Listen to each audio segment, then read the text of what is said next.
Stock market recap. Today is Monday, December 1st, 2025. So we got a little dip to start the month of December. So obviously at the end of November, right, through Thanksgiving week, we were up every day. So don't worry, guys, if we get a dip today, tomorrow, even if it lasts a few days, guys, it's going to set back up for dip buyers to come in again. And slowly but surely, this is going to break out of the next resistance level and go to the next leg higher, guys, okay? But you just have to be patient. Again, it doesn't happen immediately when we want it to, okay? But backfilling and retesting what used to be resistance, now being support, this makes sense. So I do expect it to bounce.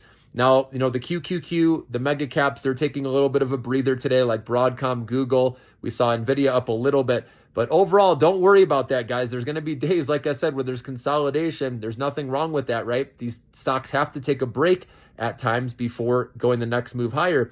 But Broadcom, remember, closed above resistance, and now it's back testing. Again, what used to be resistance, it should serve as support, and it would not surprise me if this resumes its climb higher. Like I said, Google, those are two great companies right now. Meta, I think, is going to keep recovering, guys. Vertiv Holdings continues to grind higher. And then if you want momentum, other momentum stocks right now, you can look at Micron. This had the undercut this morning.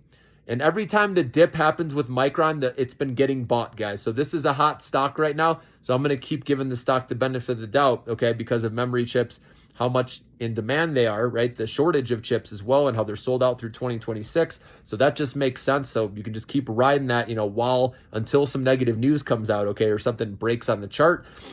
And then also, if you're interested in the retail space, there's a lot of companies that are cheap right now. And we're seeing, I've mentioned how Kohl's had good earnings and the stock launched higher. Abercrombie and Fitch, a lot of different names, guys. Gap's up, Macy's, Walmart's at all-time highs. So the retail space has momentum as well. Now, remember AEO, which is American Eagle. This is one of the Sydney Sweeney jeans. I've done videos on this in the past. This is gaining some momentum too, and it just broke above resistance, closed above. Now, they have earnings tomorrow after market close. If they crush like some of these other companies have, it's possible this one can keep on lifting, okay? But again, anything, I only recommend a tiny position going into earnings because we know anything can happen. It just depends on sentiment that day, right? And so that's why I always keep it small, because it's like gambling going into earnings. But those are some sectors, again, you can, if you're looking for momentum, you know, those type of stocks, you know, you can look at right now. Now, XBI, biotech, that took a breather today. I mean, that's been on a tear. So that's a sector I'd see, you know, if that, you know, does a couple days where it, you know, goes red and then sets back up again. But that's already had a killer run. So I'm not as much personally interested in chasing, you know, the biotech side of things.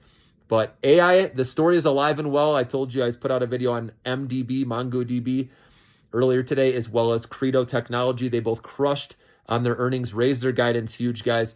And so, again, just shows you demand is way higher than supply. And this rally, no matter how many people want to hate on it, guys, it's not over yet. And like I said, we're going to climb through this. Stocks climb a wall of worry. There's a lot of indicators, interest rate cut. Trump, we talked about this. He's going to be announcing his next Fed chair here soon. And we know Trump wants more cuts, okay? There's also fund managers chasing performance. They need to show they're in winning names. So there's a lot of stuff going on, guys. Also, the big thing was quantitative tightening ending officially today, guys. And so that's big. You've heard me in the other videos saying that the last time that happened, markets rallied 17% in a few weeks. So you got to see through the fear, guys. Money's going to come back into the stocks, whether it's this week, next week. At some point, it's going to happen, guys. I'm telling you, coming off of dips, that's where you got to be buying. That's where we make our money on the other end, guys. So again, I'm here to help you and be a coach and make sure that you guys don't let fear get the best of you. And we take advantage of this, guys, because a lot of signs pointing to stocks going higher.